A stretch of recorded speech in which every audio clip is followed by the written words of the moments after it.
WCBI News at 6 starts now. Watching thunderstorms roll across the region this afternoon. They are weakening right now. A live view here at 6 o'clock in downtown Columbus with our Alpha Insurance camera. Look at that. We have some clouds. It looks pretty ominous, but these things are really falling apart relative to what we had just 45 minutes ago. But some pretty good downpours near Artesia, Crawford, east of Louisville right now between Louisville and Macon, and also to the east of Noxapater. That's where we have the most intense rain going on, but no warnings in play at this point in time. There's some additional showers back over here towards Oxford and Coffeyville. Those are very, very weak at this point, but still some rain out there. Not too long ago, this was a scene in Winston County. We want to thank Lisa for that great picture right there, and Linda for this one. There's the shelf cloud. Boy, if you were watching WCBI News at 5, we had that monster shelf cloud move through Louisville just after 5 o'clock. We still have a severe thunderstorm watch for these areas in the pink until 8 o'clock. The storm's really in a weakening trend right now, so that's certainly good news, but we'll just keep the chance for some showers and storms in the forecast for this evening. Temperatures will fall into the 70s in the wake of the storms. Our lows tonight in the 70s. I'm back with your weekend forecast in just a little bit. A stormy start to the school year with a teacher shortage. In Boonville, a handful of teachers are in self-isolation after testing positive or being exposed to COVID-19. Our Quentin Smith speaks with district leaders and joins us live in the studio with more. Yeah, Joey, the district was hoping to find substitute teachers to help fill in the gap, but they're having trouble finding those as well. Administrators initially planned to offer a hybrid option, but with no one to teach the students, school lessons will now go virtual to start the year. Teachers in front of their classroom. This is how the Boonville School District is accustomed to having class. However, when school starts in August, things will be a little different. It takes X number of teachers, certified teachers, to have school each and every day. And once that number, that threshold is broken, then adjustments have to be made. One adjustment the school district is making is going virtual the first month of class. After Labor Day, a hybrid option will then be offered. Superintendent Dr. Todd English says that's because roughly 10% of the district's teachers are out due to the coronavirus. It became problematic last week when we decided that around 10% of our teachers were in the quarantine or isolation protocol, and then we decided to make the decision last week so we can give parents enough time to make child care arrangements. English says they initially tried to find substitute teachers to solve the issue, but then they ran into another problem. We, just like most any other school districts, having a difficult time finding substitute teachers because of the coronavirus, and it's not really a financial thing with districts on substitute teachers as much as it is health-related concerns from the substitute teachers. The superintendent believes the lack of subs will be a problem that remains during this pandemic. He admits it'll put a strain on the school district, but he's committed to keeping everyone safe, even if it means reverting back to the virtual route. We're not going to have a teacher in the classroom at all costs. We're not going to have a teacher in the classroom. We're not going to have an assistant in the classroom if it puts others at risk. We don't want to do that to the teachers or the assistants, nor the students or the parents. So we will make adjustments. Now, although they're starting virtually, Boonville students can still go to the school to get a meal and also use the school's Wi-Fi. Joey? The Starkville Consolidated School District delays the start of the new school year. The decision comes after dozens of parents request to switch to virtual learning. The new start date is now August 24th. Superintendent Dr. Eddie Passat says the district has gotten more than 1,000 requests from parents since July 21st. That's 20% of the student population that's wanting to move to virtual learning due to COVID-19. To prepare teachers will start training over the next 2 weeks. Even with a delay in class, this has been an exciting day in Starkville. A final walkthrough happened today at the Starkville Partnership Middle School. Our Stephanie Poole gets a tour of the state-of-the-art building. She joins us now in the studio with more. That's right, Joey. Educators and administrators are eager to start the new school year. Now, during the tour, we take an inside look at all the options 6th and 7th graders will have to learn. Halls may be empty now, but some will be buzzing in a few short weeks at the Starkville Partnership Middle School. This is the highest tech, most modern school I think, in the whole state of Mississippi. And it's right here in Starkville, serving the needs of our students right here in this community. Mississippi State University President Dr. Mark Keenum says this is the stepping stone for both university students and young scholars. I'm just so proud that our students are having an opportunity to study here in this facility. This serves the needs of our teachers, our students who are preparing to be elementary school teachers and secondary school teachers. Dr. Eddie Passon is the Starkville-Chiba Consolidated School District Superintendent. He says with the threat of COVID-19, the board has decided 2 ways children can learn. And at this time, we'll, have the option of traditional, which means students will come here and go to school, go to class as normal, and then at the students who choose to learn virtually, they'll learn from home on their own devices, and our teachers we have a team of teachers who will be teaching virtually. Passant believes the new environment, multiple resources, and fine arts will guide students toward success. Teachers like Ashley Allen develop a strategy to utilize technology in the classroom. But I want them to do hands-on activities in the classroom, whether it's going to be individual science lab experiment, which they'll still enjoy that, they'll still learn. So we're going to have to tweak some things, but definitely the main thing will be learning and focus on that. And hopefully, achievement will soar across the board. Look forward to all the opportunities that they can make available to their students. At this age, they get the opportunity to explore career opportunities that they wouldn't normally have as close access to. The project took about 6 years to complete. The school board will release final details closer to the start date.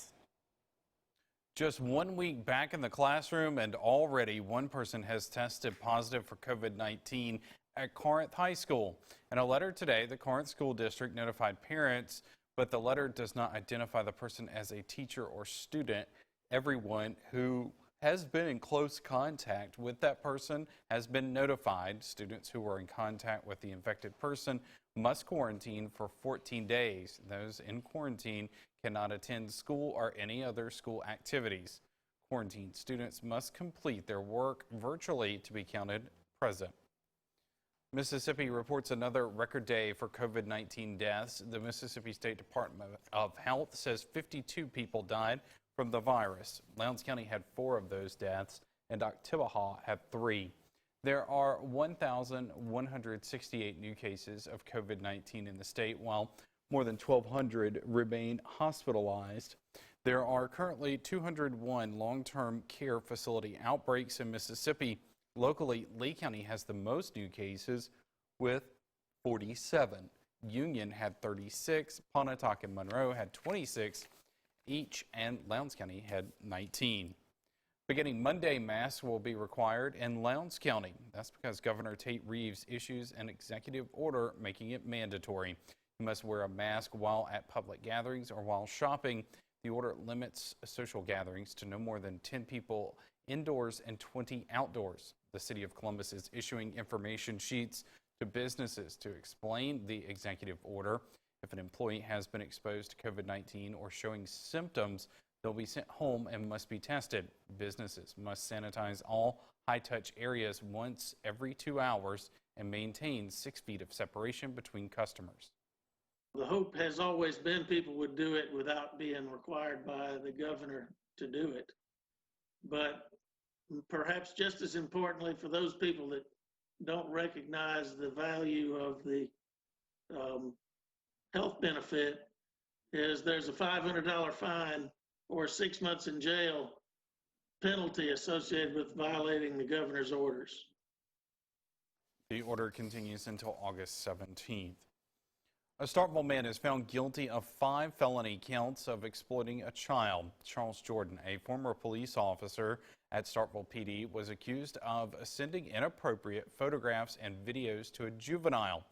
Jordan met the juvenile in 2016 while responding to a runaway report. Some months later, that Jordan apparently contacted the victim to check on her. That's when prosecutors say he sent indecent pictures over an extended period of time. A sentencing hearing is scheduled for August 18th.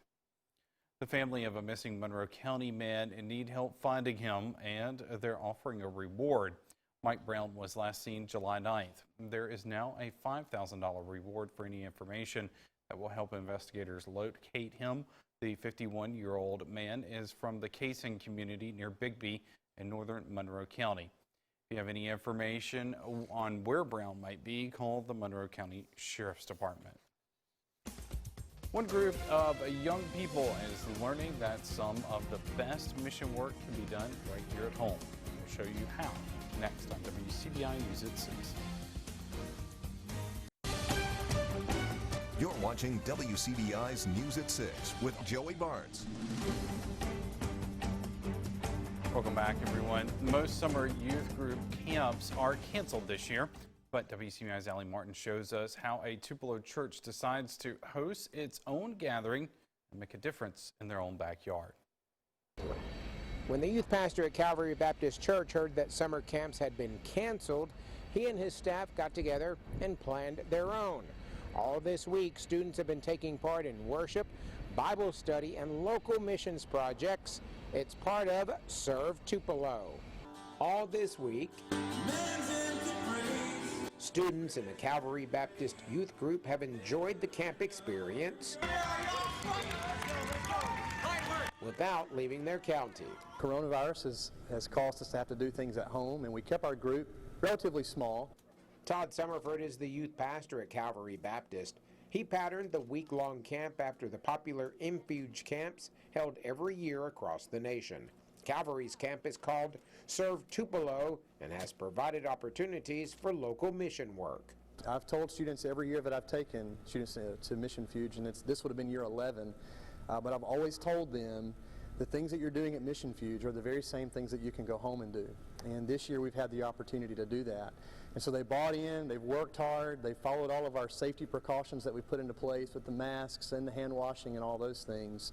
But to see them passionately serve others that they didn't even know has been an extreme encouragement for me. Students are glad they have the chance to attend a summer camp, bond with each other, study God's Word, and serve others. We actually get to do what the Bible says, which is go out and be the hands and feet of Christ. And we hear about it all the time in the South, especially being in the Bible Belt like we are. We hear, to do God's Word, but we never really see it in action. Being here, it kind of lights the fire where we already are, and since we're staying here and live here, we can just keep that fire burning. The week may be wrapping up, but unlike other camps, students don't have to travel hundreds of miles to get home. They're already on their home turf, and they'll continue serving Tupelo and their surrounding communities. Allie Martin, WCBI News. Summerford's staff members and interns worked for several months on the Serve Tupelo camp. Well, I guess it was a good day to be out there pressure washing. Well, it was hot. Yeah, it was hot. It got cooled down. It was hot before the storms, and we still have a little bit of storminess here from Brooksville down to west of Macon coming on into your location right now. If it holds together, getting into Pickens County before 7 o'clock. Gusty wind, some thunder and lightning perhaps, heavy downpours, nothing severe in this. I'm back with your weekend forecast next. Your WCBI First Alert Accuweather forecast with Chief Meteorologist Keith Gibson. All right, let's talk about your weekend. Saturday, tomorrow, we are looking at the chance for a few spotty showers or storms. Can't rule rain out, but I think most of us will be able to get our stuff done if you have to be outdoors doing some things. Just have a backup plan in case. 87 degrees. Pretty good overall Sunday. Rain chances much lower Sunday. About 2 o'clock here in the Columbus area, look at that, a towering cloud, some heavier downpours. That was earlier this afternoon in the Columbus area. We were looking northeast. Now we are looking back to the west, and just like magic, those ominous clouds falling apart. So nothing really to worry about in the Columbus area right now. 89 in Louisville, you had your storm, you had your shelf cloud, your gusty breezes. Now we're getting a little bit of sunshine to pop back out. 87 in Vernon at Durham's Pharmacy, more clouds and sunshine right now. And up in Tupelo, so far so good this afternoon, but the clouds are darkening, and we do have some rain not too far away from Tupelo. Here's your radar situation right now. Near Macedonia, west of Macon and Oxby County, right over Brooksville. Very heavy downpours, a little bit of thunder and lightning in that. And just to the south of Trinity, the Trinity community there, southern parts of Lowndes County, south of Columbus, a downpour, a little bit of thunder and lightning too. That's really about it. Notice how this is just falling apart, or at least below severe limits. Still some gusty breeze potential, heavy rain. And back to the northwest, we mentioned that. Oxford, Water Valley, you're getting some downpours now into Calhoun County. And this is not severe, but we'll take the rain here without any severe weather. That's certainly good news. Earlier this afternoon, really from Choctaw County west, we were watching that. Wind reports, trees down, power lines down. And then that stretched all the way back into Louisiana where the storms really got going. So from Louisiana to about the Accuweather County line, that was where the strongest storms were. And this is the 4-county electric power outage map here west of Starkville. We have some reports of some power outages. So if you've lost power, call your power provider and let them know that you are in need of electricity because of the storms. And here's the big picture. There's a front back to the northwest that will be hanging out here over the next 24 hours. That will give us some slightly cooler weather this weekend, as we mentioned, and also a little bit less active weather going into next week. 72 in Winona behind the storm, still 92 in Tupelo right now. Low 70s for lows tonight. A few showers could linger tonight, but I think all of the excitement is almost done here as far as active weather. Tomorrow, maybe a little bit of rain early, variably cloudy during the day. We'll bubble up perhaps some showers and storms around the region. Low to mid 80s across the northern part of the area, and then a little bit warmer farther to the south. So Sunday's looking pretty good. Rain chances much lower, maybe a few showers and storms there on Monday. We're going to bump that back up a little bit. And then fairly quiet Tuesday and beyond. We're really reducing those rain chances here for next week. Upper 80s to low 90s. Much cooler overnights. Look at that. Mid to upper 60s. All right, thanks, Keith. The high school football tour hit stop number 40 to check in on the Columbus Christian Rams.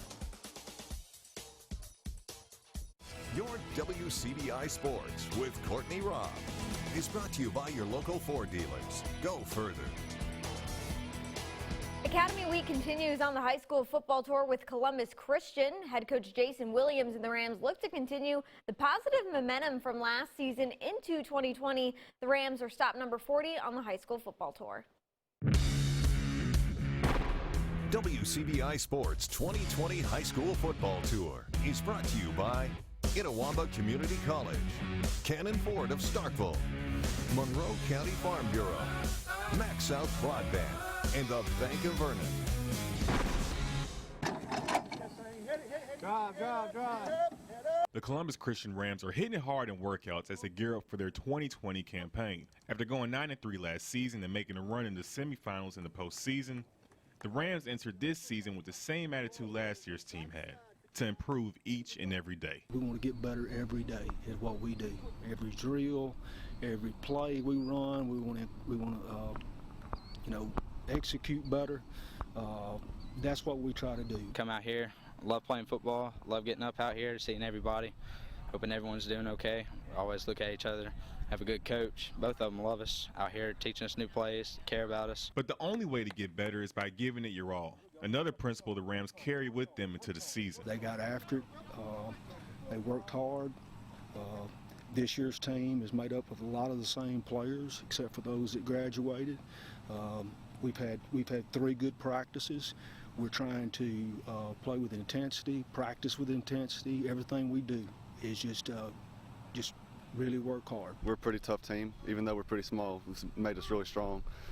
And I know that we're going to play every down, 110%, best we can. The Rams graduated 5 seniors who were all key, but feel confident in the younger players' ability to fill the void and take on larger roles. We lost some good players last year. We had a good year. We also had the opportunity. We had several 9th graders that started. They contributed. So we're going to be relying on those guys, and we've got a lot of kids that have seen some playing time. We're just out here working hard and trying to make them better. They left a pretty big divot, but I mean, we got some up and rising people who I know are we can help them get better and watch them as they progress, and I know we're going to develop into pretty good players and help us have a pretty good winning season. It's going to take more than just the seniors or freshmen playing well for this team to be successful. We got 14, and I'm expecting all 14 to contribute. 8-man football. It's a fast-paced game. We're going to prepare 1 through 14 to help us.